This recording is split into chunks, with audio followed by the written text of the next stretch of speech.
আমার কাজিন চাচাতো ভাই তোমার ব্যাপারে আমার কাছে প্রস্তাব দিয়েছে, হাল আনতি রাদিয়া, তুমি যদি রাজি হও স্বেচ্ছায় আমারে বলো, বিয়ে দেব।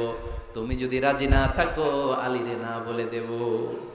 হাল আনতি রাদিয়া, ফাতেমা আলী তো তোরে বিয়ে করতে চায়, তুমি কি রাজি?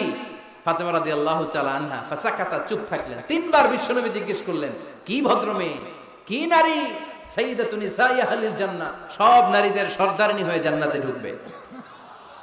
বিশ্বনবী তিনবার জিজ্ঞেস করলেন। ফাতেমা রাদিয়াল্লাহু তাআলা আনহা সাকিতা, চুপ রইলেন। as-sukutu nisfur রিদা, চুপ থাকা সম্মতির অর্ধেক। বিশ্বনবী বুঝলেন যদি রাজি না থাকতো আমার মেয়ে না করে দিত, যেহেতু চুপ আছে ফাতেমা রাজি আছে। ফাতেমার সম্মতি নিয়ে বিশ্বনবী তার কলিজার টুকরাকে সাইয়েদনা আলীর হাতে তুলে দিলেন।